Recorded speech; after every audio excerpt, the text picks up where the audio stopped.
made all the difference in the world. Listen. So I felt like the only ones that were really there for me were the women at the clinic, and it actually did empower me and help me. I was late enough to get my ultrasound. Still remember, feeling everything. It was changing. I said I would not get an abortion.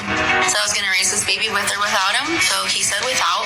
I think if I didn't find the clinic, then I probably would have considered abortion.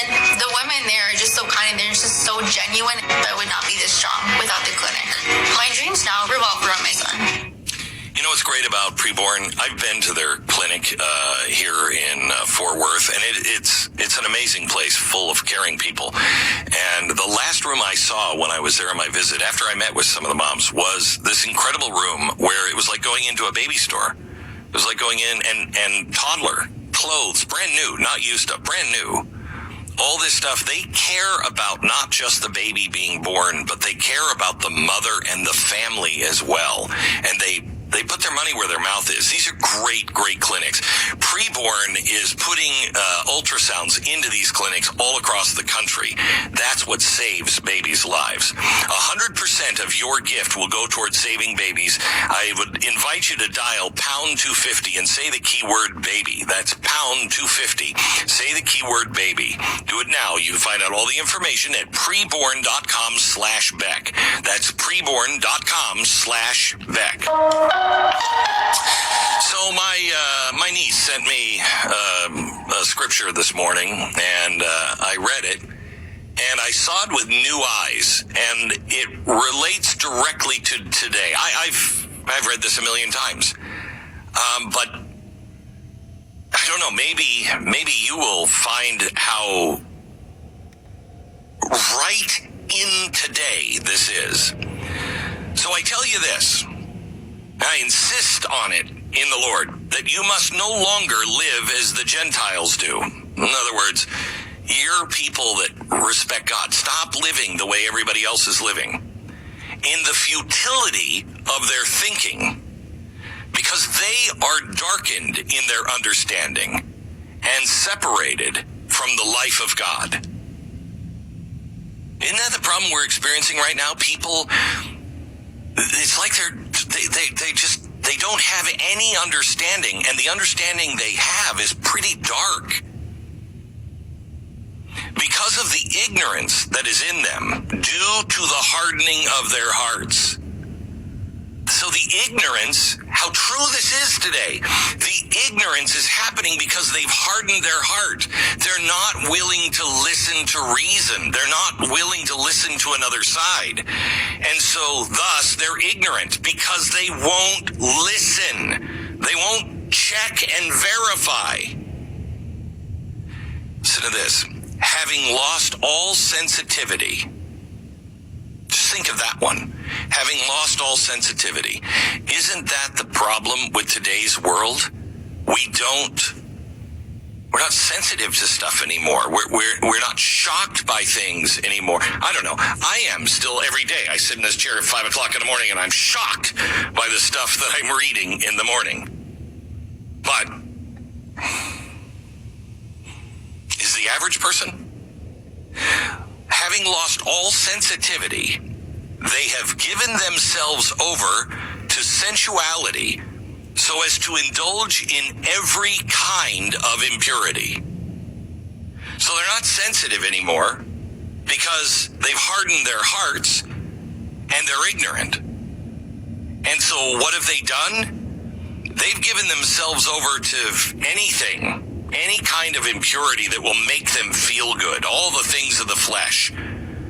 Did you read the story? Who was it? The attorney? I better not say. It's one of the state actors in one of our 50 states that was saying, drag queens just make us feel good. And that's why I want to have, drag queens for schools, because you just feel good. Wow. So they indulge in every kind of impurity, and they are full of greed. Isn't that what ESG is all about? Isn't that the reason why you run somebody like Fetterman or Joe Biden, who are not capable of doing the job? But it's greed. ESG. It's greed. It goes on. That, however, is not the way of life that you learned. When you heard about Christ, you were taught in him in accordance with the truth that is in him. You were taught with regard to your former way of life, the way we used to be, your old self, to put it off, because that was corrupted by deceitful desires. And you were to be made new and have a new attitude of your mind, and to put on that new self, created to be like God in righteousness. Then he goes on and says this, therefore, each of you must put off falsehood and speak truthfully. Do you know how much we would gain tomorrow if every single one of us would put off any falsehood? Sorry, that's not true. Sorry, I know I said this yesterday, or I went along with that, but it's not true. And we got rid of everything that was not true. It says, put off falsehood and speak truthfully to your neighbor, for we all are members of one body. So in your anger, do not sin. Listen to this one. Don't let the sun go down while you're still angry. Oh boy.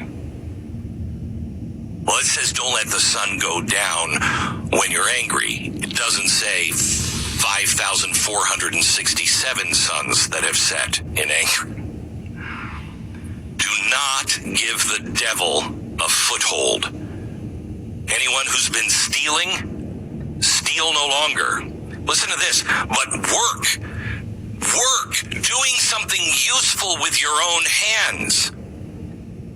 It gives you a reason why to work, so you may have something to share with those in need. Don't let any unwholesome talk come out of your mouth. Oh boy.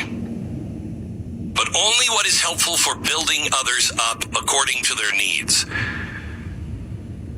That's why I'm not telling you right now something else bad that's happening today. So that your words may benefit those who listen. Do not grieve the Holy Spirit of God, with whom you are sealed for the day of redemption. Get rid of all bitterness, get rid of all rage and anger, brawling and slander, along with every form of malice. Be kind and compassionate to one another, forgiving each other, just as God has forgiven you. I don't know about you, but this is why they always say, the Bible is alive. Because you read it, and there are times, I've read that 1,000,000 times. But I've never seen the world the same way. I've never seen this in practice and the need for the new self as much today. By the way, you can find that in Ephesians 4:17-32. Give me an amen. All right, when we come back, we're going to talk about the election results and what we're seeing in the polls today. If you're one of the few people who hadn't gotten the memo about the Fed not being your friend, beep, beep, beep, here's the memo. They're not even trying to hide the fact that inflation is here. The White House is, but it's here to stay. In the meantime, they're not doing anything to really make it better. They are printing money right and left. And they're doing that because of the government. But at the same time, they're hurting you by raising the interest rates. So it makes no sense. It's not going to work. You can't hurt the economy by raising rates to suck all that money in if you're printing even more money with the other hand. They're not your friend. This week, been so excited, the commemorative Stand With God series has launched its second coin. I personally designed these coins. The second one, first one had Benjamin Franklin on the front. The second one has the Mayflower. And on the back, they both have the parting of the Red Sea. And when they're gone, they're gone. This is the second in this series, which I'm designing exclusively for Goldline clients. To celebrate the launch of their new product and to help support clients, Goldline is including at no cost 5 of the